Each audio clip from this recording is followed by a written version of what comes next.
ओम नारायणं नमस्कृत्य नरं चैव नरोत्तमं देवीं सरस्वतीं व्यासं ततो जयमुदीरये।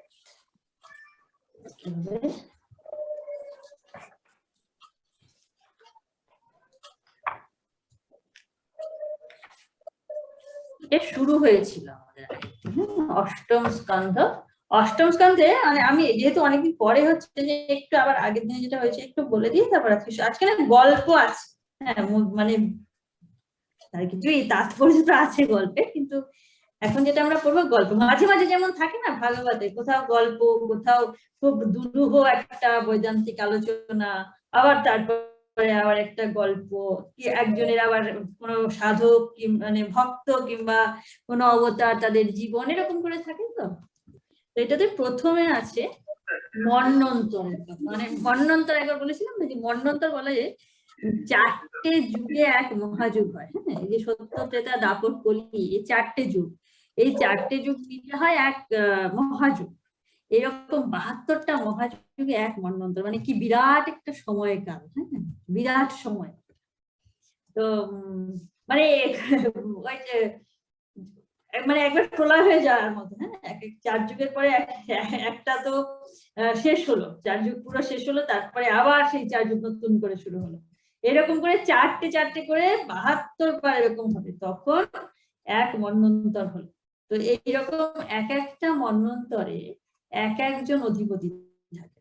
তো আমরা এখন যে মন্বন্তর আছে এটা তো বৈবস্বত মন্বন্তর। প্রথম যে মন্বন্তর ছিল সৃষ্টির শুরুতে, তার নাম স্বয়ম্ভূ মন্বন্তর। যে মন্বন্তরের কাহিনী মানে মনু মন্বন্তর মানে মনু অন্তর, ঠিক আছে। যিনি সেই ওই বিরাট সময়কালে যিনি প্রধান শাসক থাকেন আর কি, প্রজাদের শাসক, ভগবানের সাথে কিছু না। প্রজা যারা সৃষ্টি হয়েছে, সৃষ্ট জীব যারা, তাদের একজন শাসক থাকেন, একজন পালক। পালক ঠিক না, শাসক বলাই ভালো, পরিচালনা করে রাজা। সে তার নাম হচ্ছে মনু। প্রথম যখন হলো সৃষ্টি তখন যে ছিল তার নাম স্বয়ম্ভূ মনু। তা আমরা সেই মনুর সব সন্তান বলে আমরা মানব। মনু তদ্ধিত করে মানব হয়, তো মনুষ্য নয়, আমরা সব মানব, মনুর সন্তান। বৈবস্বত মনুর সব পরপর চলছে। এখন চলছে এই ভাগবতে যেটা শুরু হয়েছিল স্বয়ম্ভূ মনুর কথা। তো স্বয়ম্ভূ মনুর অনেক বিরাট সব বংশ পরপর পরপর আমরা অনেক পড়ে এসেছি। হ্যাঁ, এত এখন তো অষ্টম স্কন্ধ, তো এর আগে সব পড়া হয়েছে। তার ধ্রুবর কথা পড়া হয়েছে, যে ধ্রুব ছিলেন প্রিয়ব্রত উত্তানপাদ মনুর দুই পুত্র, তাদের উত্তানপাদের পুত্র ছিলেন ধ্রুব। তারপরে আমার এদের কথা, কপিল দেবহূতি ছিলেন ওনার কন্যাদের যারা সন্তান। সেরকম এই মন্বন্তর বলতে স্বয়ম্ভূ মনুর অনেক সব বংশ পরম্পরা পড়া হয়েছে। তো পরীক্ষিত জিজ্ঞাসা করছেন যে এদের কথা তো শুনেছি, তো অন্য মন্বন্তর গুলোর কাহিনী এবার আপনি বলুন। তখন সুখদেব একটু একটু অন্য সব মন্বন্তর যেগুলো আছে, আরো কয়েকটা, স্বয়ম্ভূ মন্বন্তর প্রথম, তারপরে সারচিস মন্বন্তর, তারপরে উত্তম, তারপরে তামস, তারপরে তার ভাই চাক্ষুষ, এরকম করে করে সব রৈবত, চাক্ষুষ, এই রৈবত পঞ্চম, তারপরে চাক্ষুষ হচ্ছে ষষ্ঠ। এরকম সব মন্বন্তর গুলোর কথা একটু একটু এক লাইন দিলেন, বলতে যে এই সময় অমুক ইন্দ্র ছিল আর এ ছিল প্রধান, যিনি প্রধান তারই নামে মন্বন্তরের নাম হয়। যেমন স্বয়ম্ভূ মানে স্বয়ম্ভূ জাত, প্রথম যিনি ব্রহ্মা থেকে উৎপন্ন হলেন তিনি স্বয়ম্ভূ। সেই মনুর প্রথম যিনি, তার নাম, সেই জন্য প্রথম মন্বন্তরের নাম স্বয়ম্ভূ মন্বন্তর। যেহেতু ব্রহ্মার প্রথম যিনি সন্তান, প্রথম প্রজা যে করেছিল প্রজা সৃষ্টি, প্রথম যারা উৎপন্ন হয়েছে সনক, সনাতন, সনন্দ, সনত কুমার, চারজন তো সংসার করেনি, ওরা তো পেরিয়ে চলে গেছে। যারা সংসার করলো, যারা সব প্রজা সৃষ্টি করলো, তাদের মধ্যে প্রথম হচ্ছে এই স্বয়ম্ভূ আর তার পত্নী শতরূপা। এগুলো সব কাহিনী ভাগবতের শুরুর দিকে অনেক আছে, এদের সব বংশ পরম্পরা। তারপরে যত আমরা কাহিনী করেছি ওদেরই পুত্র পৌত্র, তার পুত্র, এদেরই সব বংশ পরম্পরা চলছে। এখন অন্যদের কাহিনী পরীক্ষিত শুনতে চাইছে। তো পরীক্ষিত শুনতে চাইছে মানে একটু অল্প অল্প করে সুখদেবকে বলে দিচ্ছেন যে এই সময় এ ছিল, তারপরে ইনি হয়েছেন, প্রথমে সারচিস হয়েছে, তো তারপরে উত্তম হয়েছে, তারপরে তামস হয়েছে, এরকম করে করে মন্বন্তরের অধিপদের নাম বলছেন। আরেকটা বললেন যে দুজন, যেমন ওই মনুর সব বংশ পরম্পরা অনেক ভগবানের অনেক অবতাররা আছে, ছেলের ছেলে ওনার পৌত্র যারা আছে, ধ্রুব আছেন পৌত্র, পুত্র আছে প্রিয়ব্রত, প্রিয়ব্রতের পুত্রের এক একজন মন্বন্তরের অধিক হয়েছিল, উত্তম, এরকম সব আছে। তো তখন আর তার মধ্যে দুজন কন্যা ছিলেন মনুর, একজন দেবহূতি, স্বয়ম্ভূ মন্বন্তরের প্রথমটা, একজন হচ্ছেন দেবহূতি, একজন হচ্ছেন আকুতি। তো দেবহূতির পুত্র ছিলেন কপিল, যার কথা আমরা তৃতীয় স্কন্ধে পুরো সাংখ্য দর্শন পড়া হয়েছিল না। তখন এখন যারা আছে না আসলে তারা তখন ছিল না, এটা হচ্ছে কথা। তখন তো দিল্লিতে হয়েছিল এইসব গুলো তৃতীয় স্কন্ধ গুলো, তখন লীনা দিদির বাড়িতে হতো পাঠ, সেই জন্য ওইখানে তখন হয়েছে সাংখ্য দর্শন। তৃতীয় স্কন্ধে সাংখ্য দর্শন পুরো কপিলের সাংখ্য দর্শন, তৃতীয় স্কন্ধের বর্ণনা আছে। কপিল ছিলেন অবতার, দেবহূতির পুত্র, দেবহূতি আর কর্দম, এরা হচ্ছেন স্বয়ম্ভূ মনু আর শতরূপার পুত্র, এই মানে পুত্র না, জামাতা আর পুত্রী আর জামাতা, দুহিতা আর জামাত্রী হচ্ছে দেবহূতি আর কর্দম, কর্দম ঋষি। সেই দেবহূতি আর কর্দমের পুত্র হচ্ছেন কপিল। আর একজন ছিলেন আকুতি, ওনার কন্যা মনু, তার যে পুত্র হয়েছিল তার নাম যজ্ঞ। সেই যজ্ঞ কিন্তু ভগবান নিজে একটা অবতার নিয়েছিলেন, যজ্ঞ অবতারে উনি ওই মনুকেই রক্ষা করেছিলেন। মনু তপস্যা করছিলেন, বানপ্রস্থে গিয়ে তপস্যা করছিলেন, সেই সময় উনি তপস্যায় গভীর ভাবে মগ্ন হয়ে আছেন, এই সময় ওকে রাক্ষস দৈত্যেরা আক্রমণ করে তাদেরকে উনি হত্যা করেন যজ্ঞ। আর তারপর সেই সময়কার ইন্দ্র, ইন্দ্র তো একটা পোস্ট, তো ওই মন্বন্তরে উনি ইন্দ্র হয়েছিলেন। তারপরে আমরা আজকে তারপরে শুরু হয়েছিল গজেন্দ্রের উপাখ্যান, গজেন্দ্র দশ, ওই সময় ওই যে মন্বন্তর যেটা চাক্ষুষ মন্বন্তরে হচ্ছে, চাক্ষুষ মন্বন্তরে হরি একটা অবতার হয়েছিল নারায়ণের, সেই অবতার হচ্ছে মানে গজেন্দ্রকে রক্ষা করে ওনার একটা কাজ, অবতার ঠিক না, শ্রী হরি নাম নিয়ে তিনি গজেন্দ্রকে রক্ষা করেন। এরকম বলেন চাক্ষুষ মন্বন্তরে একটা ঘটনা, যে হরি নাম নিয়ে মানে গর্ভজাত সন্তানের নাম হরি আর কি, অর্থাৎ তিনি হরি ভগবানের অবতার এবং তার নামও ছিল হরি, সেই তিনি গজেন্দ্রকে রক্ষা করেন। এটা যখন পরীক্ষিত বললেন চাক্ষুষ মন্বন্তরে এরকম হরিণী বলে একজন, তার এই চাক্ষুষ মন্বন্তরের একজন মানে নারী আর কি, রাজকন্যা, তার পুত্র হয়ে এসেছিলেন আমাদের হরি নাম নিয়ে একটি পুত্র তার হয়েছিল, সেই হরি আবার নারায়ণের অবতার। তো তিনি গজেন্দ্রকে রক্ষা করেছিলেন। এই কথাটা শোনার পর পরীক্ষিত জিজ্ঞাসা করছেন যে গজেন্দ্রকে রক্ষা করেছেন, গজকে কেন রক্ষা করেছিলেন?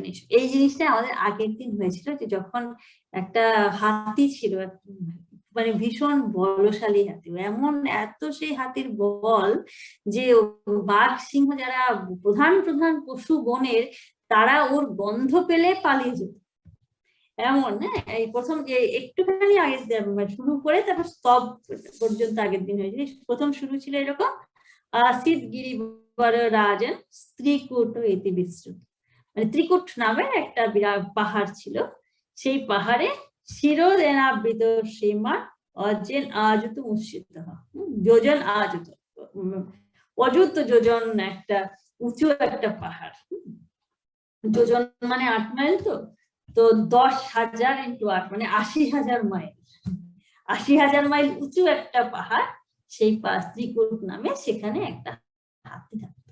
সেই এই যে গজমোক্ষণ স্তোত্র অনেক জায়গায় পাঠ হয়, যে স্তবটা করেছিল সেটারই কাহিনী এখানে এরকম আছে। তো সেই হাতি ওই পাহাড়ের উপরে থাকে, ত্রিকুট পাহাড়ের উপর 80 যোজন উঁচু একটা পাহাড়, সেখানে থাকে, আর খুব সুন্দর সেখানে অরণ্য এরকম ছিল এই ত্রিকুট পর্বতে। সাংঘাতিক রকমের তার বল, তো এত বলশালী, তো শোনা যাচ্ছে না সব ঠিকঠাক? তো এত বলশালী হাতি, তার অনেক সব স্ত্রী আছে, তার সন্তানরা আছে, তো তাদের নিয়ে একদিন ও মানে এমনিতে তো ওর চলার পথে এমন বর্ণনা এরকম দিয়েছে, ওর চলার পথে কোনো প্রাণী থাকতো না, এইরকম একটা হাতি। হ্যাঁ, ওই যখন হেঁটে যাচ্ছে, ও চলার পথে কেউ নেই, কিন্তু ও খুব নিরীহ, মানে শুধু শুধু কোনো প্রাণীকে আক্রমণ করে না, বাসে ওকে, কিন্তু ও চলার পথে কেউ থাকে না, মানে রাজাকে মান দেয় হাতিকে। তারপরে ও যখন নেমেছে একটা সরোবর করে তখন খুব আনন্দে আছে, হ্যাঁ, মানে ভীষণ আনন্দ, এত সুন্দর সেই সরোবরের জল এত সুন্দর, সেখানে এত পদ্ম ফুলের গন্ধ, উৎপল এত সাদা, মানে সাদা পদ্ম এত, রক্ত পদ্ম এত, সব মিলিয়ে এখানে আনন্দে বিভোর হয়ে আছে। এমন সময় হঠাৎ তো এই সরোবরে কোথা থেকে একটা কুমির এলো, কুমির এসে ওর পাটা ধরে। মানে এগুলো না রূপকের মতো, তো যেমন এটা কাহিনী তেমন এটা রূপক। যেমন আমাদের জীবনে যেগুলো হয় না, যে খুব আনন্দে ছিল, সবকিছুই খুব সুন্দর ছিল, হঠাৎ কোথা থেকে যেন কাল এসে গেল। এখানে মৃত্যু বলা হচ্ছে যে কাল কোথা থেকে, কত রকম বিপদ মানুষের আসে, প্রধানত এটা বলা হয় যে কোথা থেকে যেন কাল এসে যায়। যতই তুমি যত ভালো করে সবকিছু হয়ে যাক না কেন, সবকিছু খুব সুন্দর ভাবে হচ্ছে, সুস্থ ভাবে হচ্ছে, বড় আনন্দে সবকিছু চলছে, হঠাৎ কোথা থেকে কিন্তু এই মৃত্যু এসে যায়। হ্যাঁ, কাল রূপী একটা কুমির এসে পড়ে। তো তারপরে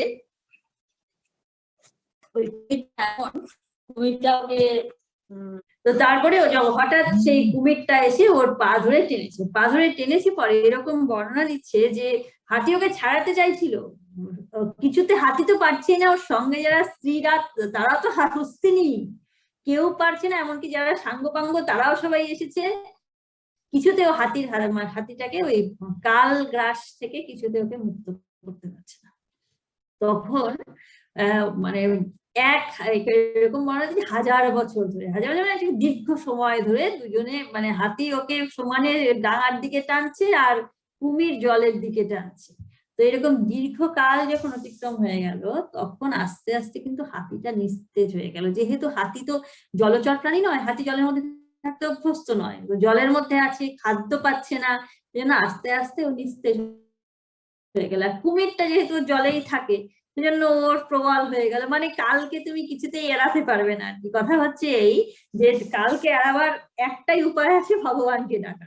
তো হাতি হঠাৎ একটা বুদ্ধি এলো, ওর পূর্বজন্মে কৃত অনেক সুকৃতি বশত, হ্যাঁ, ও হাতি ছিল পূর্বজন্মে রাজা ইন্দ্রদ্যুম্ন, কথা একটু পরে, মানে এর পরে পরীক্ষিত জিজ্ঞেস করছে, ওখানে আছে যে রাজা ইন্দ্রদ্যুম্ন বলে একজন ছিলেন, তিনি নিজের রাজকার্য যেমন পরিচালনা করতেন, তেমন অত্যধিক ভগবত পরায়ণ ছিলেন। মানে কখনো কখনো এমনও হয়েছে যে রাজকার্য সব ফেলে দিয়ে এসে উনি ভগবানের তপস্যা করতে বসেছেন।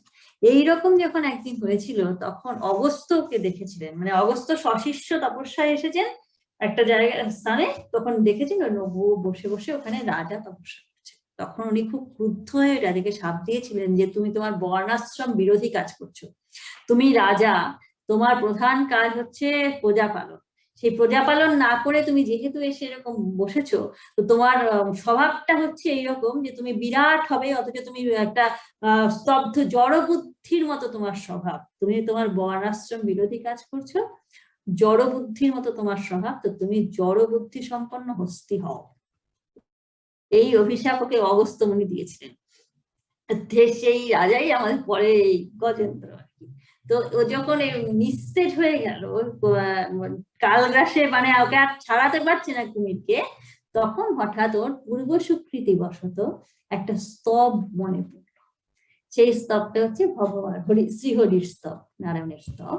আর ওর মনে হলো যে যদি কেউ আমাকে রক্ষা করতে পারে, তাহলে একমাত্র উনিই পারবেন, কেননা এতক্ষণ আমি যুদ্ধ করে তো দেখলাম আমি নিজেকে নিজে বাঁচাতে পারছি না। যেটা ঠাকুর বলতেন না যে তুমি প্রার্থনা করবে, মানে আমি পারছি না, আমার যতটা আমার বল ছিল সবটা আমার দেওয়া হয়ে গেছে, আমি আর পারছি না, এবার তুমি ধরো। এইরকম ভাবে যখন শরণাগত যখন কেউ হয়, তখন তিনি রক্ষা করেন। তো তো ও এত, মানে এখানে 1000 বছর বলেছে, 1000 বছর যুদ্ধ করার পরে নিজেকে বাঁচাবার প্রবল চেষ্টা করেছে। মানে ওর হাতি নিজে, তার সঙ্গী সাথী সবাই মিলে নিজেকে বাঁচাবার এত চেষ্টা করেছে, কিন্তু কোনোটাই তার ফলপ্রদ হলো না, কোনোটাতেই সে বাঁচতে পারলো না। এমন দুর্জয় কাল, এমন ভয়ঙ্কর, সে কিন্তু কিছুতেই নিজেকে বাঁচাতে পারলো না, তার হাত থেকে রক্ষা করতে পারলো না। তখন ও কি করেছে, ভগবানের ওই পূর্বজন্মের স্বীকৃতি বশত ওই স্তব ওর মনে পড়েছে, সেই স্তব মানে একান্ত মনে ভগবানের স্তব করতে শুরু করলো। স্তব করতে যখন শুরু করলেন, তখন তো উনি তো স্তবের বশ, এরকম বলেছে যে এই যেহেতু ওরা স্তব করছিল নারায়ণের, তো অন্য সব দেবতারা এর আগে পর্যন্ত নাকি দেখছিল, যেহেতু 1 বছর ধরে একটা ভীষণ যুদ্ধ চলেছে, তো মানে যেমন হয় আর কি, রাবণ টাবণ যেমন ছিল আর কি, যে ওরা ওইরই রূপক কাহিনী, তো যে এত চেষ্টা করছে কালগ্রাস থেকে বেরিয়ে আসবার, অথচ পারছে না। কুমির ধরেছে, অথচ হাতি আর কুমির এমন সমানে সমানে যুদ্ধ হচ্ছে, সবটা দেখবার জন্য সব দেবতারা কি জড়ো হয়ে গিয়েছিলেন। কিন্তু এখানে লিখছে যে অন্য কেউ ওকে সাহায্য করে, কেউ এসে সাহায্য করলো না, না কুমিরকে না গজরা, দেখছে মজা, দেখছে সবাই কিরকম যুদ্ধ হচ্ছে।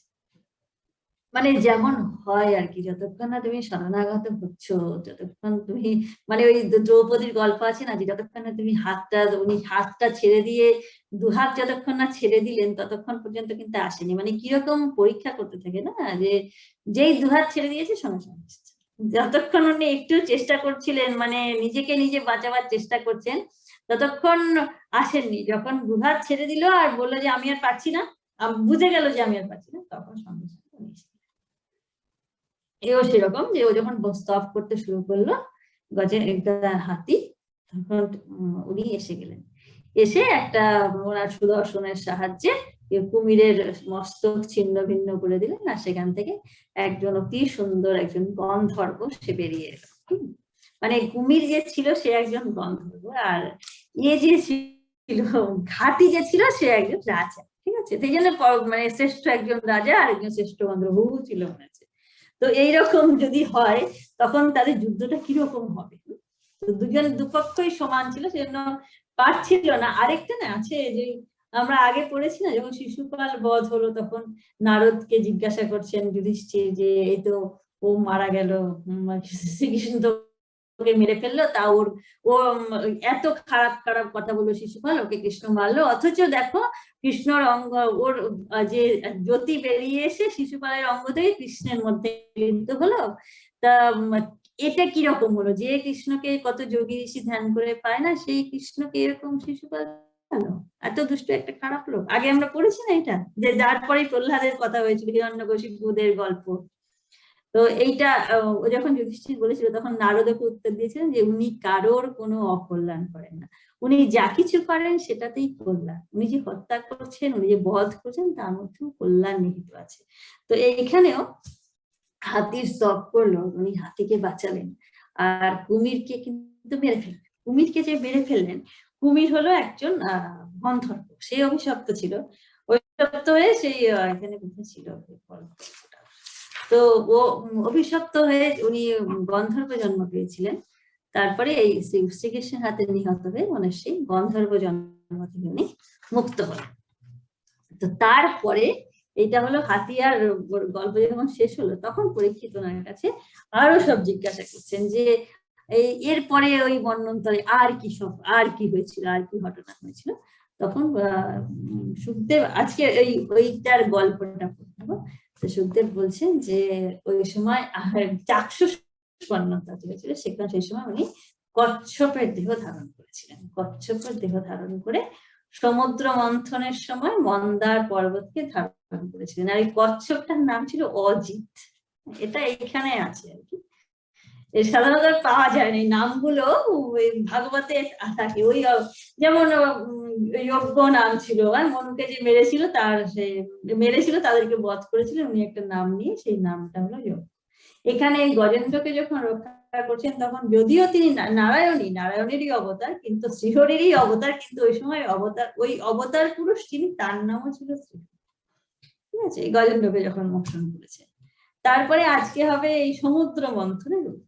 এইটা আজকে আমরা পড়বো অষ্টম স্কন্ধ। প্রত্যেক স্কন্ধে তো একজন করে ভক্তের কথা, আর একটা করে একজন করে অবতারের কথা থাকে। তো এইখানে অষ্টম স্কন্ধে আমরা পাচ্ছি এর কথা। অজিত নামে, যে উনি অজিত নাম ধারণ করে কচ্ছপ শরীর নিয়ে উনি মন্দার পর্বতকে ধারণ করেছিলেন। মানে নিচে মন্থন দণ্ড হয়েছিল তো মন্দার, সেই ওকে ধারণ করার জন্য কচ্ছপ শরীরটা নিয়েছিলেন। আজকে সেটা হবে। এখান থেকে সমুদ্র মন্থনের উত্তর। এবং সমুদ্র মন্থন করার আবার একটা কারণ ছিল, সেই ওদেরকে সাপ হয়েছিল, যেগুলো করতে হবে, নাহলে তো বোঝা যাবে না কেন মন্থন করলো। ও মন্থন করেছিল, মানে ওরা লক্ষ্মী চলে গিয়েছিল।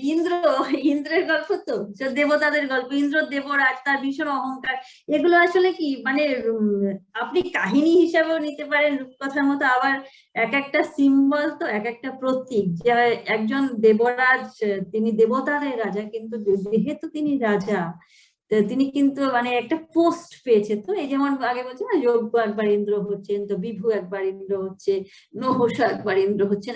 ইন্দ্র হচ্ছে একটা পোস্ট, দেবতাদের একটা পোস্ট। যখন আবার এরকমও আছে যদি ওই সময় ইন্দ্র হওয়ার জন্য কাউকে না পাওয়া যায়, মানে অতটা পুণ্যবান কেউ না থাকে, তাহলে ভগবান নিজে ওইটা হন, ইন্দ্র উনি হন আর কি, দেবতাদের রাজা, যার জন্য যজ্ঞ হয়েছিলেন। যজ্ঞ কিন্তু ওই রকম ছিলেন যে উপযুক্ত ইন্দ্র পাওয়া যায়নি বলে উনি যজ্ঞ নাম নিয়ে যখন জন্মালেন, তখন সেই অবতারে উনি ইন্দ্র হয়েছিলেন, যেহেতু আর কেউ উপযুক্ত পাওয়া যায়নি। তো এইখানে এখন আমরা যার কথা পড়ছি আর কি, সেই ওকেও জিজ্ঞাসা করছে, এই ইন্দ্র, সেই সময় যিনি ইন্দ্র ছিলেন, তিনি খুব তার অহংকার হয়েছে, তো দেবতাদের রাজা, তো উনি নাকি একজন নারদকে অপমান করেছিলেন, দুর্বাসাকে অপমান করেছিলেন, দুর্বাসাকে অপমান করেছিলেন। তখন উনি অভিশাপ দিলেন যে তুমি শ্রীভ্রষ্ট হও। শ্রীভ্রষ্ট হওয়া যখন বলেছে, তখন সঙ্গে সঙ্গে তো সব চলে গেছে। মানে একজন রাজার যা থাকার কথা, লক্ষ্মী যদি চলে যায় তো তার সবই চলে যাবে, তার রূপ চলে যাবে, তার গুণ চলে যাবে, তার আশপাশে যত অর্থ যা কিছু আছে সেটা চলে যাবে, সৌন্দর্য চলে যাবে, সবই চলে যাবে লক্ষ্মী চলে গেলে। স্বর্গ মানে স্বর্গ আর স্বর্গ থাকবে না লক্ষ্মী চলে গেলে। তো সেই রকম যখন হয়েছে, তখন ওরা এসে আবার ভগবানের কাছে প্রার্থনা করেছেন। তখন উনি ওদের বুদ্ধি দিচ্ছেন যে তোমরা সমুদ্র মন্থন করো, সমুদ্র মন্থন করে লক্ষ্মীকে নিয়ে এসো। কেননা লক্ষ্মী গিয়েছিলেন সমুদ্রের তলাতে আছে, তো সেখান থেকে লক্ষ্মীকে উদ্ধার করো। আজকে এটা আমরা পড়বো, এটা গল্প। সমুদ্র মন্থনের জন্য দেবাসুরের উদ্যোগ। শ্রী শুক বললেন, হে রাজন, যখন দেবতারা এইভাবে শ্রীহরির স্তুতি করলেন, তখন তিনি তাদের সামনে আবির্ভূত হলেন। মানে শ্রীভ্রষ্ট হওয়ার পর ওরা এরকম ভগবানের স্তুতি করছে। তার দেহের কান্তিচ্ছটা মনে হচ্ছিল যে একসঙ্গে হাজার সূর্যের উদয় হয়েছে। ওই একই রকম বর্ণনা থাকে না, সেই ঠাকুরের আছে না কথামৃততে, যে রামচন্দ্র সভায় প্রবেশ করলেন, হাজার সূর্য যেন উদিত হলো, ঠাকুর বলছেন না বর্ণনা, কিন্তু কেউ পুড়ে গেল না কেন, এই তার জ্যোতি জড়জ্যোতি নয়। তো ভগবানের সেই দ্যুতিতে দেবতাদের চোখ এমন ঝলসে গেল যে তারা আকাশ, দিক, পৃথিবী, নিজের দেহ কিছুই দেখতে পেলেন না। সুতরাং ভগবানকে কি রূপে দর্শন করবে, মানে এমন ওনার রূপ। এটাও বলা যায় ওরা শ্রী চাইতে এসেছিল তো, কিন্তু যখন তাকে সামনে দেখছে তখন আর মানে তাকে দেখেই বিভোর হয়ে গেছে, তার দিকেই তাকাতে পারছে না, আর কি তার কাছে চাইবে। ওই ধ্রুবতে আমরা ধ্রুব আছি না, যে যখন ধ্রুব রাজ্যের জন্য এত চেষ্টা করছিল, কিন্তু যখন তিনি দর্শন দিয়েছেন তখন আর রাজ্যের কথাও মনে নেই, যে রাজ্যটা চাইতে হবে। সেই রকমই দেবতাদেরও যখন ভগবান স্বয়ং এসে সামনে দাঁড়িয়েছেন, তখন ওরা আর কি চাইবে ওটা ভেবে পাচ্ছে, তার দিকে তাকাতেই পারছে না। আকাশ, দিক, পৃথিবী, নিজের দেহ তারা কিছুই দেখতে পেল না। সুতরাং ভগবানকে কি রূপে দর্শন, ভগবানকেই দেখতে পাচ্ছে না, যার কাছে প্রার্থনা করবে, কি প্রার্থনা করবে সে তো পরে। শুধুমাত্র ব্রহ্মা এবং মহেশ্বর সেই দিব্য রূপ দর্শন করলেন। অপূর্ব সেই রূপ, তার শরীর মরকত মণির মতো স্বচ্ছ শ্যামল, চক্ষুদয় পদ্মগর্ভের মতো অরুণ বর্ণ, স্বর্ণবর্ণে রেশমি পীতাম্বর পরিহিত সর্বাঙ্গ সুন্দর দেহ থেকে প্রসন্নতা করিতে হচ্ছে। মানে তার সারা শরীর থেকে, সারা শরীরের প্রতি শরীর সর্বাঙ্গ থেকে আনন্দ ঝরে পড়ছে। মাথায় মণিময় মুকুট, হাতে কেউ, এইটা না ওই দক্ষিণামূর্তি স্তোত্রে একটা আসে না, যে মানে এইগুলো সব রিলেটেড, একই জিনিস অন্য ভাষায় অন্য ভাবে বলা। দক্ষিণামূর্তি স্তোত্রতে একটা আসে, যখন একজন সাধক সে যখন সিদ্ধ হয় বা যখন সে লাভ করে, চারিদিকে ছিদ্র আছে, সারা গায়ে ছিদ্র আছে, এরকম একটা কলসি, এরকম একটা পাত্রের ভিতরে যদি তুমি একটা দ্বীপ রাখো, একটা প্রদীপ রাখো, তখন সেই ছিদ্র দিয়ে চারপাশে আলো বেরিয়ে আসে। তাই না? একটা মাটির কিছু একটা ঘট, ধরুন ঘটের ভিতরে একটা প্রদীপ রাখা আছে, ঘটে অসংখ্য ছিদ্র, তো এই সব ছিদ্রগুলো দিয়ে আলো বেরোতে থাকে। সেই রকম একজনের কারোর ভিতরে যখন সেই জ্ঞানাগ্নি জ্বলে ওঠে, জ্ঞানের প্রদীপটা যখন জ্বলে ওঠে মানুষের ভিতরে, নিহিত যে চিৎ শক্তি সে যখন জ্বলে ওঠে, সিদ্ধ হয় মানুষ, তখন তার সর্বাঙ্গ থেকে এরকম একটা জ্যোতি বিচ্ছুরণ হয়। এই ভগবানের তাহলে কিরকম থাকে, আমাদের মধ্যে মানে যে কোনো ব্যক্তি যখন, যে কোনো সাধক সে যখন সিদ্ধি লাভ করে, তার ভিতরে যখন যে ভগবান নিহিত আছেন, প্রত্যেকের ভিতরে তো আছেন, তো তিনি যখন জেগে ওঠে, সেই ছোট শরীরটাকে আশ্রয় করে যখন তিনি জেগে উঠছেন, প্রকাশ পাচ্ছেন, তখনই তার শরীর দেখে বোঝা যায় যে জ্যোতির্ময় কান্তি, সাক্ষাৎ ভগবান কিরকম হবে। এইটা তো এখানে বক্তব্য, ওখানেও এরকম একটা খুব সুন্দর আছে। এটা হয়ও না, কত মানে সাধু মহাত্মাদের এক একজনকে দেখলে, শুধু দেখলে কেন, এক একটা ছবিতেই তাদের কত সুন্দর একটা ভাব থাকে না, ছবির মধ্যেই ফুটে ওঠে, যাদের জীবন্ত ছবি পাওয়া যায়, কত মানে কেমন ছিলেন তার ঠিক ঠিক ছবি যখন অনেক সময় পাওয়া যায় না, চৈতন্যদেবের ছবি হোক বা আমাদের ঠাকুরের ছবি হোক, স্বামীজির ছবি হোক, স্বামীজির ছবি একটা খুব সুন্দর ভাব আছে না, একটা এটা একটু অপ্রাসঙ্গিক, তাও একটা খুব পড়েছিলাম, স্বামীজির ছবিতে একটা তেজের ভাব থাকে না, ওটা শুধু যে দেখুন ওটা তো ছবি, ওটা তো একটা মানে মানুষটি তো নয়, কিন্তু সেই ভাবটা স্বামীজির ছবির মধ্যেই থাকে। একটা স্বামীজির ছবি আর অন্য অন্য অন্য সবার ছবির মধ্যে তফাৎ আছে, কিন্তু সিস্টারের ছবি তার মধ্যে একটা তেজের ভাব থাকে সবসময়, ছবিটার মধ্যে ওটা আছে, শুধু যে এমনিতে মানে মা বলছেন ছায়া কায়া এক, তো কায়াতে যেটা ছিল সেটা ছায়াতেও থাকে, ছবিটা দেখলেও বোঝা যায় এই মানুষটা কেমন। একটা খুব সুন্দর আছে, প্রেমানন্দ স্বামীর কাছে একজন আসতেন ভক্ত আর কি, তো তিনি এসে খুব বলতেন যে এই ঠাকুরের জন্য স্বামীজির জীবনটা কেমন হয়ে গেল, উনি যদি সন্ন্যাসী না হতেন তাহলে আমরা কত বড় একজন নেতাকে পেতাম, আমাদের দেশের এরকম এত অধঃপতন হতো না, আমরা বিরাট একটা মানুষকে পেতাম, এই সন্ন্যাসী হয়ে গিয়ে সব নষ্ট হয়ে গিয়েছে। আর খুব আক্ষেপ করতে প্রেমানন্দজির কাছে। তো প্রেমানন্দ স্বামী একদিন একটা স্বামীজির ছবি ওনাকে দেখিয়ে বলছেন, সন্ন্যাসীর ছবি আর কি, দণ্ড হাতে যে ছবি, ওই ছবি, যে একটা সুন্দর একটা ছবি দেখিয়ে বলছেন আপনি দেখুন তো এই ছবিটা, এই ছবিটা দেখে আপনার মনে হয় না ইনি একজন শ্রেষ্ঠ সন্ন্যাসী হওয়ার জন্যই জন্মেছেন? তখন উনি যে বলছিল আর কি, সে বলছে আপনি ভালো করে দেখুন তো এর কোমরে একটা তলোয়ার দিলে তবে মানায় কিনা। মানে কত তেজ, ওই ছবিটার মধ্যেও কত থাকে। এখানে ভগবানের বর্ণনা দিচ্ছে যে ভগবানকে যখন ওরা দেখছেন তখন তাদের মনে হচ্ছে তার প্রতি অঙ্গ থেকে তার আনন্দ ঝরে পড়ছে, আলো ঝরে পড়ছে। কোমরে বন্ধনী, করে কঙ্কন, কণ্ঠে হার, শ্রীচরণে নুপুর শোভায়মান, বক্ষে লক্ষ্মী দেবী, কণ্ঠে কৌস্তুভমণি বনমালা। শ্রী ভগবানের স্বীয় সুদর্শন চক্রাদি অস্ত্র সকল মূর্তিমান হয়ে তার সেবা করছে। দেবতারা সাষ্টাঙ্গে প্রণাম করলেন, ব্রহ্মা মহেশ্বর অন্য দেবতাদের সঙ্গে পরম পুরুষ শ্রী ভগবানের স্তুতি করতে লাগলেন। এখানে না স্তবটা আছে খুব সুন্দর, স্তব মানে ওরা বর্ণ, রূপ বর্ণ, স্তব না। স্বচ্ছাম মরকত শ্যামম কঞ্জ গর্ভারুণেক্ষণম, কঞ্জ মানে পদ্মফুল, কঞ্জ গর্ভারুণেক্ষণম, পদ্ম ফুলের গর্ভে লাল রংটা থাকে আর কি, ভিতরে লাল রঙের মতো, সেরকম ওনার চোখ। আচ্ছা, তপ্ত হেমা বদাতেন লসৎ কৌশেয় বাসসা, লসৎ মানে ওই যেটা উজ্জ্বল ঝকঝক করছে। প্রসন্ন চারু সর্বাঙ্গী সুমুখীম সুন্দর ধ্রুবম, মহামণি কিরীটেন কেয়ুরাভ্যাম চ ভূষিতম, কর্ণাভরণ নির্ভাত কপল শিভাম্বুজাম, কাঞ্চি কলাপ বলয় হার নূপুর শোভিতম, কৌস্তুভ আভরণাম লক্ষ্মীম বিভ্রতিম বনমালিনীম, সুদর্শনাদি শস্ত্রৈ মূর্তিভিদ্রূপাসিতাম, তুষ্টাব দেব প্রবরঃ স সর্ব পুরুষম পরম, সর্বামরগণৈ সাকম সর্বাঙ্গৈ অবনিগতৈ। মানে সবাই সাষ্টাঙ্গে, সর্বাঙ্গই অবনিগতৈ মানে সারা শরীরটা মাটির মধ্যে ফেলে দিয়ে ওরা প্রণাম করছে, ভুলুণ্ঠিত হয়ে প্রণাম করছে। তারপরে ব্রহ্মা তোদের সমস্যার কথা বলছেন। ব্রহ্মা বললেন, জন্ম স্থিতি লয় প্রলয় রহিত গুণাতীত মোক্ষস্বরূপ পরমানন্দ সাগর, সূক্ষ্মাপেক্ষা সূক্ষ্ম অনন্ত পরম ঐশ্বর্যশালী প্রভুকে বারবার প্রণাম। হে পুরুষোত্তম, মঙ্গলাকাঙ্ক্ষী ব্যক্তিরা বৈদিক ও তান্ত্রিক বিধিযোগে আপনার এই রূপের পূজা করেন। আমারও সৃষ্টিকর্তা হে বিধাতা, আপনার এই রূপে আমি আমাকে এবং দেবগণ সহ আপনার এই রূপে আমি আমাকে এবং দেবগণ সহ 3 লোককে দর্শন করছি। আদিতে এই জগৎ আপনাতেই লীন ছিল, মধ্যে আপনাতে অবস্থান করছে, অন্তকালে আপনাতেই লীন হবে। আপনি কার্যকারণ রহিত, স্বতন্ত্র। আপনি এই জগতের আদি, মধ্য, অন্ত। যেমন ঘটের মধ্যে আদি, মধ্য, অন্ত মৃত্তিকা।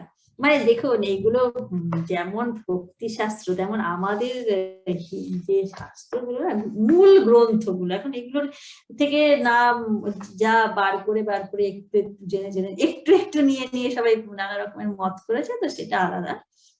এখানে কিন্তু মানে যেহেতু এটা সম্পূর্ণভাবে একটা বৈষ্ণব গ্রন্থ, তো ভাগবত সম্পূর্ণভাবে বৈষ্ণব গ্রন্থ, শ্রী বিষ্ণুর অধিষ্ঠাত্রী, প্রধান হচ্ছে দেবতা হচ্ছে বিষ্ণু।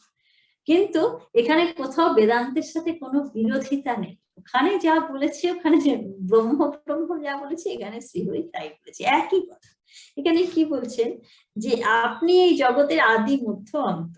যেমন ঘটের মধ্যে আদি, মধ্য, অন্ত মৃত্তিকা, মানে একটা এই বিরাট সৃষ্টিতে আপনি ছাড়া আর কিছু, একটা মাটির ঘট, একটা মাটির ঘটে, সেটার মাথার উপর মৃত্তিকার মাটি আছে, ভেতরেও মাটি আছে, সব পুরোটা মাটির ঘট, মানে পুরোটা মাটি আছে।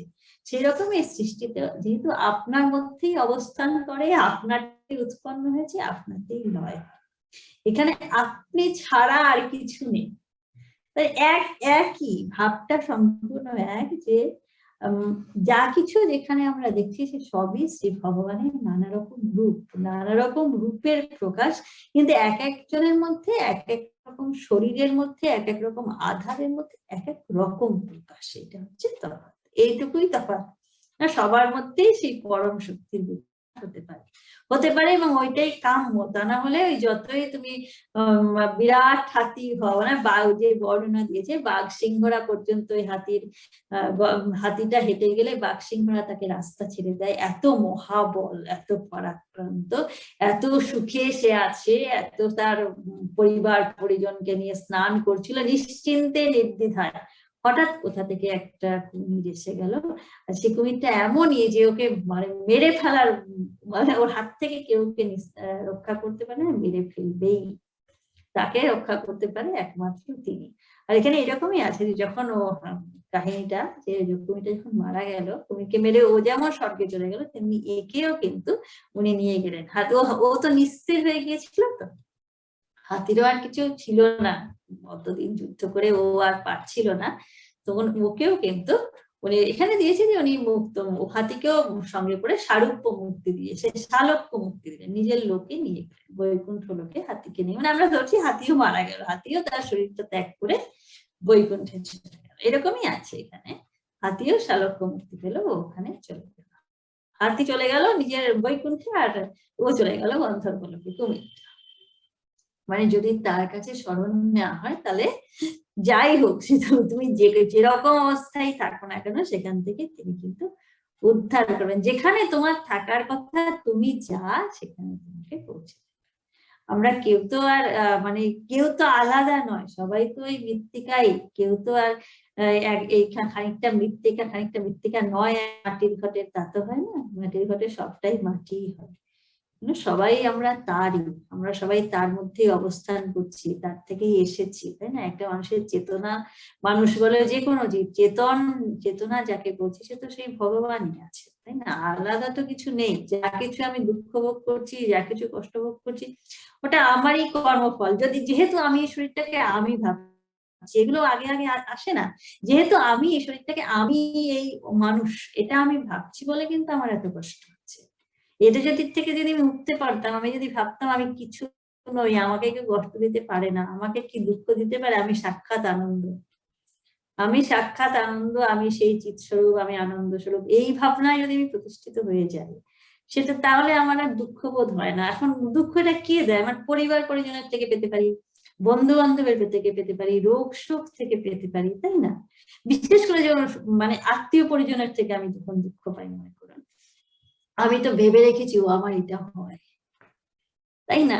যেটা ঠাকুর খুব সুন্দর বলতেন না, যে শোক পর্যন্ত, ঠাকুর শোকের ক্ষেত্রে বলেছেন যে যদি শোনে যে পাড়ার কেউ কারোর কিছু হয়েছে, অন্য একটা কারোর যাকে সে চেনে কিন্তু আত্মীয় নয়, তখন ঘাটে ঝাঁটাটা নেই, ঝাঁট দিতে দিতেই বলে আহা অমুক বড় ভালো ছিল গো, মরে গেল, আহা বড় ভালো ছিল, এরকম করে। কিন্তু যদি শুনে তার নিজের লোক, তখন ঝাঁটাটা ফেলে দিয়ে বসে পড়ে, মানে যে তখন আমার এসে যায়, তো আমার সাথে সম্পর্ক, রিলেশন আমার আমার আমার এটা, তখন দুঃখটা হয়। তা যদি না থাকে না, আমার কেউ নেই এটাতে যদি কেউ থাকে, আমার আবার কে আছে, কেউ নেই আমার, এইরকম যদি তখন সে দুঃখ হয় না।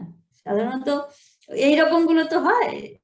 মানে আমার যেসব দুঃখ আমরা পাই মস্তিতে, এই হয় না এখানে, এর বেশি আর কি দুঃখ আছে, মানে রোগ শোক মৃত্যু, আত্মীয় পরিজন, এই আত্মীয় পরিজনের কাছ থেকে দুঃখ, আর তা না হলে আরেকটা আছে কঠোর গভীর দারিদ্র্যের দুঃখ, এইরকম এই সবগুলো আমাদের আছে দুঃখ পৃথিবীতে, এরকম সবই মোটামুটি এরকমই দুঃখ, যে তিনটে ভাগ করে দিয়েছে না সব দুঃখকে, ত্রিতাপ, সব দুঃখকে তিনটে ক্যাটাগরি করে দিয়েছে। ত্রিতাপ জ্বালা জুড়াবার জন্য একমাত্র ভগবানই আছেন, তার কাছে শরণ নিলে মানে তিনি আমার মধ্যেই আছেন, সবচেয়ে বড় কথা এটা, বাইরে কোথাও নেই, আমার মধ্যেই আছেন, আমি পারি আমাকে জাগিয়ে তুলতে, তাই না? বুদ্ধদেব দেখেছিলেন না যে অত জরা মৃত্যু আর এই রোগ, একজন রোগে যে খুব রোগে কষ্ট পাচ্ছে, চন্দ্র বললো এই রোগ সবার হয়, তাই তো সবার হয়, হ্যাঁ সবার, মানুষের সব দেহ ধারণ করলেই তার রোগ, জরা হয়, হ্যাঁ সবার হয়, যে এখন যুবক সে কিছুদিন পরে জরা জীর্ণ হয়ে যাবে, বৃদ্ধ হয়ে যাবে। সিদ্ধার্থ দেখছেন পথে ঘুরতে ঘুরতে বুদ্ধদেব, জরা আছে, ব্যাধি আছে, মৃত্যু আছে, আছেই, হবে।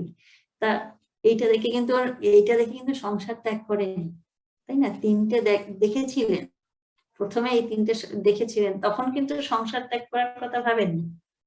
তখনও প্রথম পরিচয় হলো যে জগতে তাহলে দুঃখ আছে। বিশুদ্ধদান এমন সব বাড়িতে রাখতেন না যেখানে কোনো দুঃখ নেই, মানে একেবারে বর্ষাকালের ওর জন্য আলাদা প্রসাদ, গ্রীষ্মকালে আলাদা প্রসাদ, শীতে আলাদা প্রসাদ, সেখানে কত নিত্যগীত, কত কি, কোনো দুঃখ জাতীয় সুখ থাকতো না, জানেন, যেহেতু সন্ন্যাসী হয়ে যাবে জানতেন, ভয় পেতেন।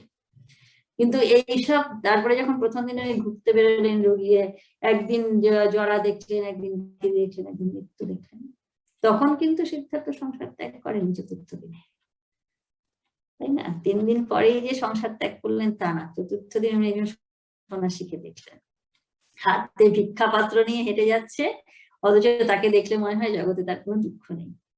তখন তার সেই উজ্জ্বল কান্তি দেখে উনি প্রশ্ন করলেন চন্দককে, মানে ওনার সারথীকে, চন্ন বলে কোথাও, বাংলার চন্দক বলে, তো ওকে যখন প্রশ্ন করছেন চন্দককে যে ও কে, সন্ন্যাসীও তো কোনোদিন দেখেননি, তখন চন্দক উত্তর দিলেন উনি একজন সন্ন্যাসী, উনি এই রোগ শোক মৃত্যু সবকিছুকে জয় করেছেন, উনি এই দেহবোধ থেকে উত্তীর্ণ হয়ে যাওয়ার জন্য সাধনা করছেন, তাই সবকিছু ছেড়ে দিয়ে উনি বেরিয়ে, মানে সবকিছু ছেড়ে দিয়ে সবকিছু পেয়েছেন, এরকম একটা বুদ্ধি ওকে ওকে দেওয়া হলো, এরকম ওকে এই এই যে যেটা মূল যে সন্ন্যাসীর লক্ষণ সেটা ওকে বলা বললে চন্দক, তখন উনি সিদ্ধান্ত করলেন যে উনি সন্ন্যাসী হবে না। প্রথম দেখে চলে যায়নি, ভয়ে চলে যায়নি, দেখেছে আগে একজনকে, যে এই রোগ শোক জরা মৃত্যুর থেকে ও তো একটা মানুষ।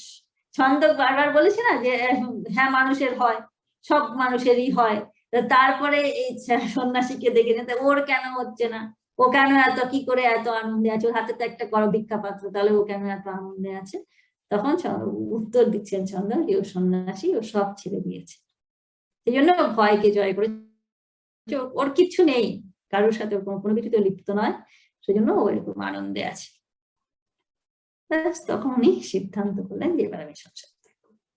তো এইগুলো সেই রকম যে আমাদের প্রত্যেকের ভিতরেই তো সেই আছে, যেটা এখন ব্রহ্মস্তবে বলছেন যে তুমি ভগবান, তুমি হে প্রভু, তুমি এই জগতের আদি, তুমি এই জগতের মধ্য, তুমি এই জগতের অন্ত, তোমাকে ছাড়া কিছু নেই। যেমন একটা ঘটের সবটাই মাটির, ঘটের সবটাই মাটি, সেরকম এই বিশ্ব ব্রহ্মাণ্ডে যেখানে যা কিছু আছে, এই সৃষ্টি যে আছে, এর সবকিছু কিন্তু সবটাই তুমি, তুমি ছাড়াই কিছু নেই, তুমি তোমার থেকে উৎপন্ন হয়েছে, তোমাতে অবস্থান করে, তোমার মধ্যে লয় প্রাপ্ত হবে।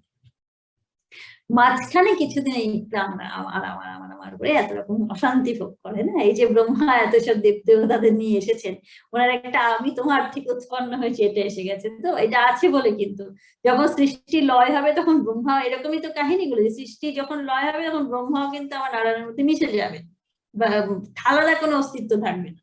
যে আলাদা অস্তিত্ব প্রথম হবে, তারপরে তিনি ধ্যান করে ওই তপ থেকে আবার তার সৃষ্টি শুরু হবে, চিন্তা থেকে সৃষ্টি শুরু হবে।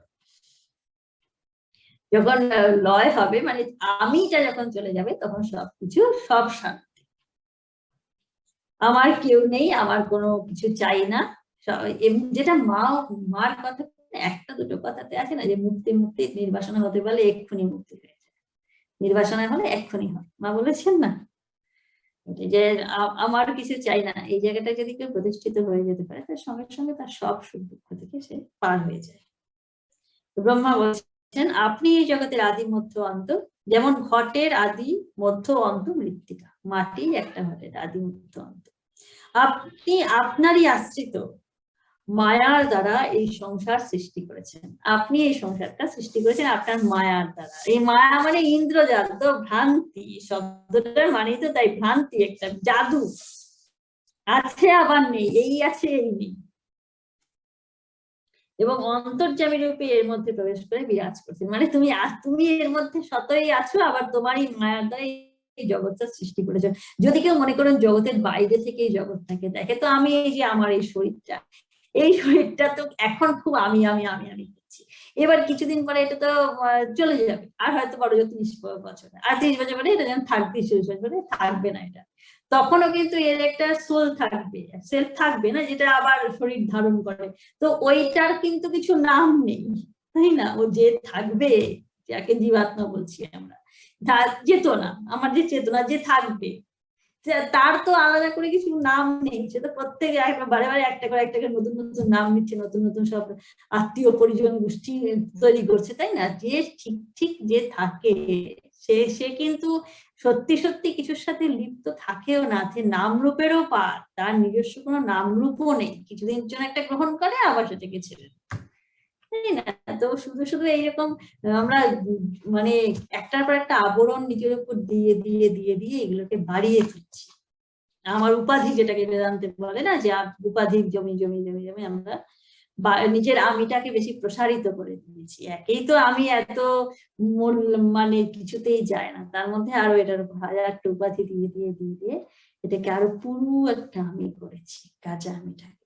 সেই জন্য যিনি আমার ভিতরে আছেন তার সত্যকার যে আমি, তাকে দেখতেই পাই না। আমি বলতে আমার এই চেহারা, এরকমই তো আমাদের হয়। আমি বলতে সেই জ্যোতির্ময় শুদ্ধ সত্য নিত্য শুদ্ধ বুদ্ধ মুক্ত তো মনে হয় না, আমি বলতে এই চেহারাটা। এখন সেইখানে ফিরে যেতে হবে, যেখান থেকে আমরা শুরু করেছি, যে আমি স্বভাবতই আনন্দ।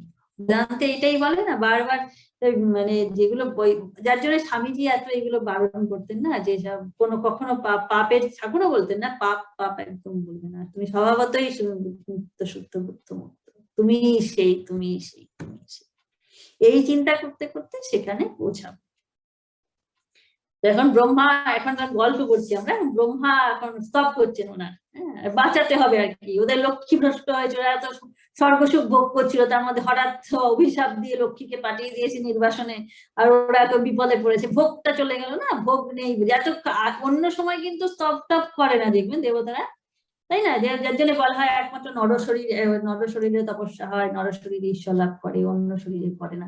ওরা কিন্তু ইচ্ছে করলেই ভগবানের কাছে জিজ্ঞেস করতে পারে, কিন্তু সারাক্ষণ ভগবানের কাছে যাচ্ছে আমাদের রক্ষা করো বলে, কিন্তু অন্য সময় যায় না, যখন রক্ষা করতে হয় তখন যায়,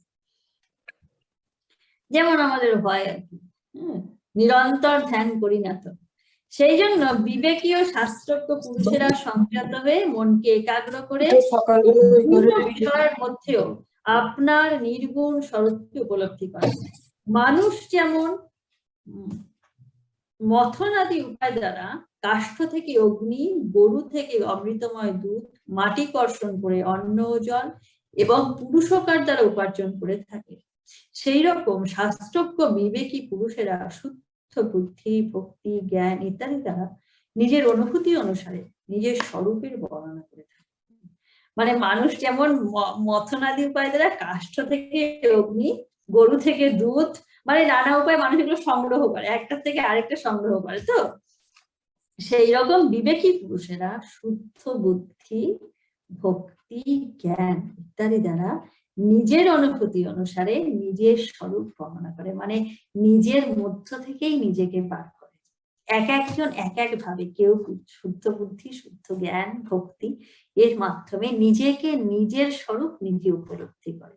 প্রত্যেকে কিন্তু নিজের মধ্য থেকেই বার করে, যেমন গরুর থেকে তুমি দুধটা যেমন পাও সেরকম আলাদা একটা কিছু থেকে না, নিজের মধ্য থেকেই জ্ঞানী পুরুষ বার করে, স্বস্বরূপ উপলব্ধি করে। পুরুষ সেইরূপ শাস্ত্রজ্ঞ বিবেকী পুরুষেরা শুদ্ধ বুদ্ধি, ভক্তি, জ্ঞান ইত্যাদি দ্বারা নিজের অনুভূতি অনুসারে আপনার স্বরূপের বর্ণনা করে থাকে। এখানে এই যে আপনারটা আছে না, এটা দুটো অর্থ হয়। একটা হলো আমার, আপনার শব্দে দুটো মানে, একটা হলো আমার, একটা হলো আপনি, মানে থার্ড পার্সন আপনি। তো এখানে থার্ড পার্সন যদি হয়, ঠিক আছে, এখানে শ্রীহরিকে বলছে তো ওরা যে এক হলো আমি আমার স্বরূপ বর্ণনা করি, আমার যে আমি আছি না সেও তুমি। আসল কথা এই, এখানে যে আপনার, এই আপনার অনুভূতি অনুসারে আপনার স্বরূপের বর্ণনা করে থাকে। তো তারা আপনাকে যেভাবে বর্ণনা করে থাকে সেটা তাদেরও স্বরূপ, মানে যে যেভাবে দেখে, যে যেভাবে করে, যে কেউ জ্ঞানে জ্ঞানে করে, কেউ শুদ্ধ বুদ্ধির দ্বারা চিন্তা করে করে, কেউ ভক্তির মাধ্যমে করে, যে যেভাবে, কেউ বিচার বুদ্ধিতে করছে, কেউ ভক্তিতে করছে, যে যেভাবে করুক সে কিন্তু আপনাকে আপনার স্বরূপের সেই রকম বর্ণনা করে। আর সেই যে আপনার যে স্বরূপ সেটা আসলে সেই ব্যক্তিরও স্বরূপ, কেননা আপনি ছাড়া তো কেউ নেই, আপনি নিজেই তো নানা আকারে এই সৃষ্টি। যেহেতু আগে বলে দিচ্ছেন যে এই একটা ঘট, মাটির ঘটের সবটাই মাটি থাকে, সেই সৃষ্টিতে সবকিছুই আপনি। আপনি এই জগতের আদি মধ্য অন্ত, যেমন ঘটের আদি ও মধ্য অন্ত মৃত্তিকা। হে পদ্মনাভ, যেমন দাবাগ্নিতে দগ্ধ হয়ে হাতি গঙ্গা জলে স্নান করে শান্তি লাভ করে, সেইরূপ আপনার আবির্ভাবে আমরা আনন্দিত প্রশান্ত হয়েছি। মানে এখন স্তব করছেন তো, যে যেমন একটা হাতি সে বনে আগুন লাগলে যেমন পুরা জ্বালা জুড়াতে গঙ্গায় নেমে স্নান করে, সেরকম এতক্ষণ ওরা শ্রীভ্রষ্ট হয়ে কষ্ট পাচ্ছেন, তো এখন আপনাকে দেখে আমাদের তো আনন্দ হয়েছে, আমরা শান্ত হয়েছে আমাদের জ্বালা, যে আপনি তো ব্যবস্থা করবেন। হে প্রভু, আমরা বহুকাল ধরে আপনাকে দর্শনের জন্য ব্যাকুল হয়েছিলাম। আপনি আমাদের অন্তরাত্মা, আমাদের বহিঃসম্পর্কেও সর্বজ্ঞ। আমরা লোকপালেরা যার জন্য আপনার নিকটে এসেছি, আপনি কৃপা করে তা পূর্ণ করুন। আপনি তো সমস্ত বিষয়ের সাক্ষী, আপনাকে আর কি নিবেদন করবো, মানে আপনি তো জানেনই আমরা কেন এসেছি, তাও আপনার কাছে প্রার্থনা করছি। হে প্রভু, আমি, মহাদেব, অন্য দেবতা, পৃথিবী প্রজাপতিরা, ঋষিরা সকলেই অগ্নিস্ফুলিঙ্গের ন্যায় পৃথক পৃথক ভাবে আপনার অংশ, মানে আমরা কেউ আপনি ছাড়া নই।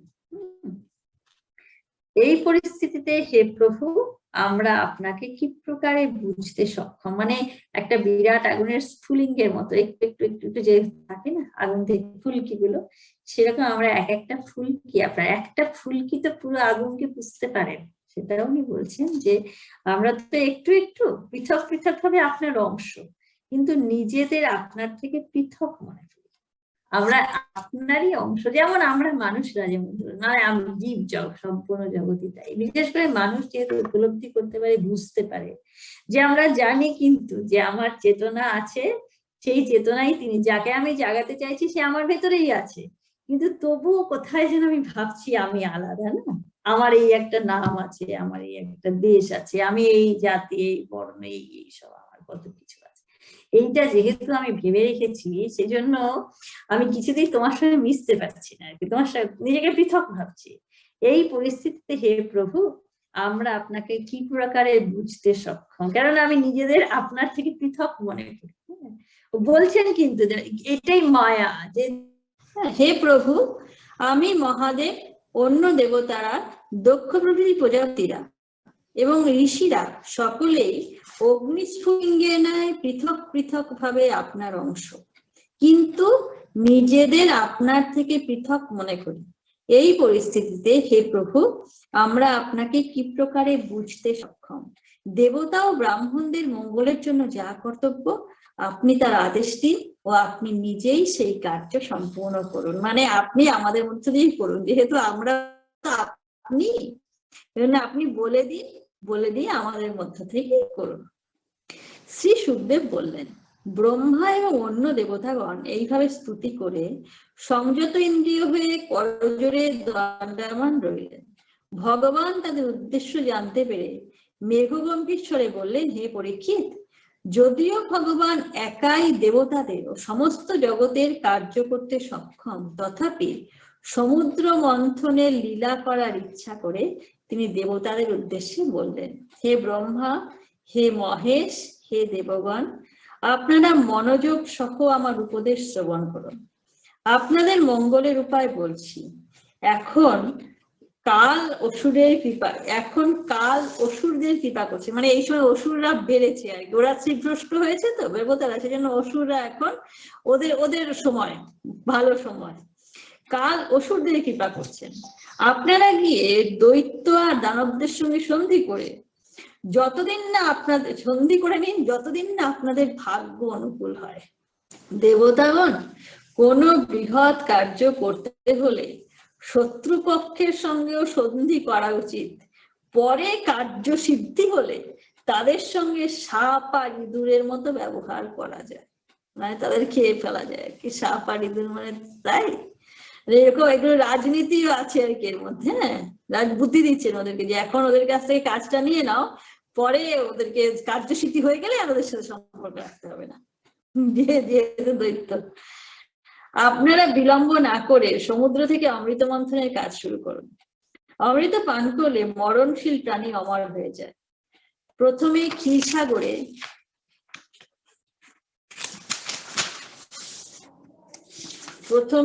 ক্ষীরসাগরে সব রকম তৃণ, লতা, গুল্ম, ঔষধি নিক্ষেপ করুন।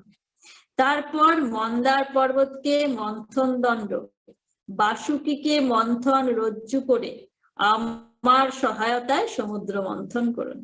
এখন আলস্যের বা অসাবধান হওয়ার সময় নয়। দেবগণ, বিশ্বাস করুন, আপনারাই সমুদ্র মন্থনের ফলভাগী হবেন আর অসুরদের পরিশ্রম করাই সার হবে। মানে ওদেরকে কিরকম বুদ্ধি দিচ্ছেন। হে দেবগণ, অসুরেরা আপনাদের কাছে যা প্রার্থনা করবে আপনারা সব দিতে স্বীকার করবেন। সাম মার্গের দ্বারা সব কাজ সুচারুরূপে সিদ্ধ হয়। ক্রোধ সকল কার্যের ক্ষতিকারক। প্রথমে সমুদ্র থেকে কালকূট বিষ নির্গত হয়, সেই জন্য ভীত হওয়ার কারণ নেই। কোনো বস্তুর জন্য কখনো লোভ করা উচিত নয়। প্রথমে কোনো বস্তুর কামনা করতে নেই। যদি কামনা থাকে এবং পূর্ণ না হয় তাহলে ক্রোধ করা উচিত নয়। মানে এখন ওদের শান্ত থাকে, সামভাগ ভাবে শান্ত ভাবে বুঝিয়ে সুঝিয়ে যেটা হয়। সাম দান দণ্ডভেদ 4টে নীতি আছে তো শাসন করা, তো প্রথমে সাম দিয়ে করতে হবে আর কি, সবাইকে বুঝিয়ে সুঝিয়ে ভালোভাবে। ক্রোধ একদম করবে না, আগে কার্য উদ্ধার করবে আর কি, যেভাবে পারো আগে তোমার কার্যটা উদ্ধার করো, তারপরে দৈত্যদের সাথে যা সাপ আর ইঁদুরের সম্পর্ক, মানে ওদেরকে তার খেয়ে ফেলবেন, ওদের সাথে যেমন সম্পর্ক ছিল তেমনই থাকে। শ্রী সুখদেব বললেন, হে রাজন, দেবতাদের এইরূপ উপদেশ প্রদান করে স্বচ্ছন্দগতি ভগবান পুরুষোত্তম বিষ্ণু দেবতাদের সম্মুখেই অন্তর্হিত হয়ে গেলেন। তিনি সর্বশক্তিমান এবং স্বতন্ত্র, তার লীলার রহস্য কে বুঝতে পারে। এখন একটা কথা আছে, এই যে উনি দিনের আগে আমরা পড়েছি না যে নারদ বলছেন উনি কখনো কারো অকল্যাণ করেন না। তো এই দৈত্যরা এরা না স্বভাবতই বেশি ভোগী, স্বভাবতই মানে ও এইগুলোই চায় আর কি, ইন্দ্রিয় ভোগ, তাই তো। সূক্ষ্ম বোধ কিন্তু থাকে না দৈত্য শরীরে, সূক্ষ্ম বোধ থাকে। দৈত্য শরীরে ভগবান ঠিক ওই মুক্তি লাভ হয় প্রহ্লাদেরই একজন পাওয়া যায় না, ওরা ওই ভাবটা কম আসে ওদের, ঈশ্বর পরায়ণ কম হয়, শরণাগতির ভাব কম আসে, তারা নিজের বলে বেশি থাকে না, দম, ওই একটা বেশি বিরোচন। দম বলেছিলেন না উপনিষদে আছে না, দম বলেছিলেন তখন ইন্দ্র, দম বলতে ইন্দ্রিয় দমন বুঝলেন, আর বিরোচন বলছেন দম মানে দমন করা, সবাইকে শাসন করা। তো এই যে আসুরিক ভাব, এই ভাবটার মধ্যে আরো বেশি যাতে এটা প্রবল না হয় তার জন্য কিন্তু ওদেরকে অমর করলো না। হ্যাঁ, এটা সবকিছু ওদের পক্ষেও এটা ভালো। যেটা বিভীষণ বলেছে না যে আমার এই শরীর তো উপযুক্ত নয়, আমার এই শরীর স্বভাবতই তমগুণী, আমি রাম নাম গ্রহণের উপযুক্ত নই, শ্রীরামের ভক্তি আমার এই শরীরে হয় না, এরকম করে আছে না স্তব। তো এই যে শরীর, দৈত্য শরীর, এই শরীরটাকে উনি দীর্ঘস্থায়ী করছেন না। দেখতে এটা খারাপ ঠিকই, দেবতাদের বোঝাবার জন্য উনি এরকম বলছেন, কিন্তু স্বভাবতই এর মধ্যেও কল্যাণ নিহিত আছে। যাকে অমর করার তাকে তো করেছেন, বলি তো অমর ছিল, দৈত্যদের মধ্যে বলি কিন্তু অমর, বলি বিভীষণ অমর, তাই না? বিভীষণকে যদিও এতটা, মানে বলিকে যেরকম সম্মান করা হয় সেরকম বলির দ্বারে উনি বাধা হয়ে থাকেন না, সেরকম তো বিভীষণকে করা হয় না, কিন্তু উনিও অমর করা হয়েছিল রাক্ষস হলেও। ওরা অবশ্য ব্রাহ্মণ ছিল, ইয়েরার পুত্র ছিল তো বিশ্বকর্মা, মানে দুই মিলে। বলি তো পুরো মানে সম্পূর্ণভাবেই দৈত্য বংশ সম্ভূত, প্রহ্লাদের পুত্র, হিরণ্যকশিপুর পুত্র প্রহ্লাদ, তার পুত্র হচ্ছে, প্রহ্লাদের পুত্র হচ্ছে বলি, বিরোচন, প্রহ্লাদের পুত্র বিরোচন, তার পুত্র বলি। কিন্তু বলিকে উনি মানে প্রতিদিন বলির দ্বারে একবার যান না, বলির দ্বারে বাধা হয়ে আছেন, যাবেনই একদিন,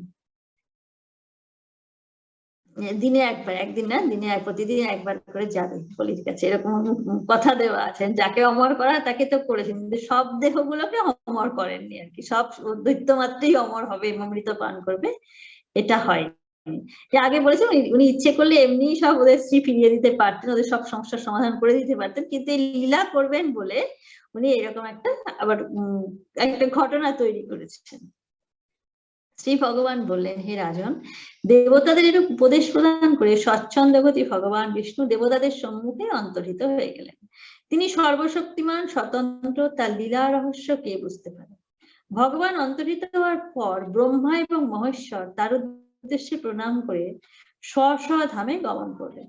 তখন ইন্দ্র ও অন্যান্য দেবতারা বলির কাছে গেলেন। তখন রাজা বলিই ছিলেন আর কি এটার সময়।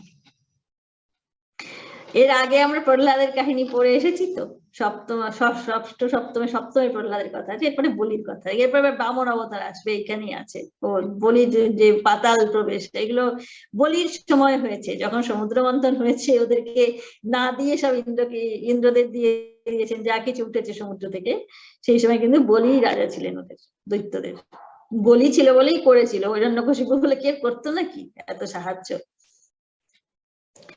অস্ত্রহীন দেবতাগণকে আসতে দেখে, অস্ত্রহীন দেবতাগণকে আসতে দেখে দৈত্য সেনাপতিদের মনে ক্ষোভ হলো, তারা দেবতাদের আক্রমণ করতে উদ্যত হলো, কিন্তু যশস্বী সন্ধি বিগ্রহ কাল অজ্ঞ দৈত্যরাজ বলি সেনাপতিগণকে আক্রমণ করতে নিষেধ করলেন। অনন্তর দেবতারা ত্রিলোকজয়ী, সকল সম্পত্তির অধীশ্বর, সেনাপতিগণ দ্বারা সুরক্ষিত, সিংহাসনে আসীন দৈত্যাধিপতি বিরোচনের পুত্র বলির নিকট উপস্থিত হলেন। বিরোচন হচ্ছেন প্রহ্লাদের পুত্র। মহামতি ইন্দ্র মধুর ভাষায় ভগবত প্রদত্ত সমস্ত উপদেশ দৈত্যরাজকে বললেন। দৈত্যরাজ বলি এই কথায় কৃত হলেন। সেখানে উপস্থিত সম্বর, অরিষ্টনেমী, ত্রিপুর নিবাসী অসুরদেরও এই কথা শুনতে ভালো লাগলো।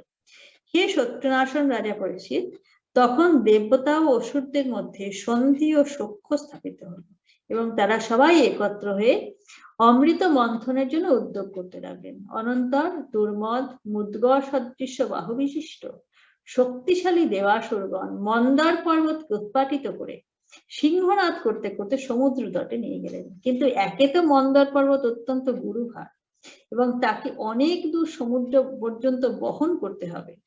বহনকালে ইন্দ্র, বলি প্রমুখ সকলে খুব ক্লান্ত হয়ে গেলেন। যখন তারা কোনোভাবেই মন্দার পর্বতকে আর আকর্ষণ করে নিয়ে যেতে পারলেন না, তখন বিবশ হয়ে পথেই তাকে ত্যাগ করলেন। সেই সুবর্ণময় মন্দরাচল পর্বতের গুরুভার হেতু অনেক দেবতাদের, অসুরদের দেহ চূর্ণ হয়ে গেল, মানে এত ভারী পাহাড়। সেই দেবতা ও অসুরদের হাত, কোমর, কাঁধ ভেঙে গিয়েছিল এবং তাদের উৎসাহ চলে গেল। এই অবস্থায় ভগবান গরুড়ে আরোহণ করে অবতীর্ণ হন। তিনি দেখলেন যে দেবতা ও অসুরেরা পাহাড়ের চাপে পিষ্ট হয়ে যাচ্ছেন। তিনি তার অমৃতময়ী দৃষ্টিতে তাদের এমন ভাবে জীবিত করলেন যেন তাদের দেহে কোনো আঘাতই লাগে না, দৈত্য আর দেবতা দুজনকে।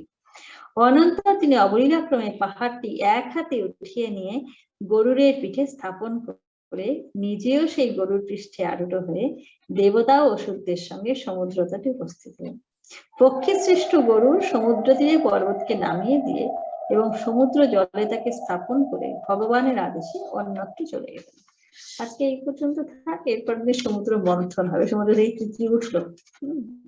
কিছু কিছু জায়গায় না একটুখানি পাঠান্তর পাওয়া যায়, যেমন এসব এখানে বলেছে যে ওষুধদেরকে কিছুই দেওয়া হয়নি, কোথাও কোথাও বলে যে এক ঘোড়াটা নাকি ওষুধদেরকে দেওয়া হয়েছিল, হাতিটা ইন্দ্র নিয়েছে আর ঘোড়াটা দিয়েছিল ওই বলিকে। কিন্তু এসব আমাদের যেগুলো আমি পড়েছি বা যেগুলো সাধারণত আমরা পড়ি সেগুলোর মধ্যে কিন্তু উচ্চশ্রবাকে ইন্দ্রের অশ্বই বলা হয়, ইন্দ্র নিয়ে নিয়েছিল, কিছুই দেয়নি আর কি। ঐরাবত ইন্দ্র নিয়েছে, এটাও ঘোড়াটাও উনি নিয়েছেন, পারিজাত পুষ্পটাও স্বর্গে গেছে, লক্ষ্মীও স্বর্গে গেছে, ধন্বন্তরী উঠেছেন অমৃত পাত্র নিয়ে, সেটাও সব দেবতাদের হয়েছে, ওষুধদের হয়, কিছুই ওদেরকে দেওয়া হলো না। ওরা কেবল ওই বিষ উঠলো যখন, তখন বিষের তাপটা প্রথম মুখের দিকটা ধরেছিল, তো যখন মন্দার পর্বত মন্থন হয়েছে তখন কিন্তু মুখের দিকটা সাপের বাসুকির ল্যাজ, বাসুকিকে দিয়ে পাক দিয়ে ধরেছিল, তো বাসুকিকে দিয়ে পেঁচিয়েছিল পাহাড়টাকে, তার মুখের দিকটা দেবতারা ধরতে পারেনি, যেহেতু মুখ দিয়ে বিষ উৎকীর্ণ হয়েছে, মুখ দিয়ে বিষ বার করেছে সাপ, তো সেরকম বিষের দিকটা সব অসুরেরা ধরেছে, আর লেজের দিকটা, যে দিকটা কিছু হচ্ছে না সেই দিকে দেবতারা ধরেছে, ধরে ওই বাসুকিকে দিয়ে মন্দার পর্বত মন্থন দণ্ডটাকে ঘুরিয়েছে আর কি, বাসুকি দিয়ে পেঁচিয়ে। যাক, এগুলো পরে আমরা পড়বো।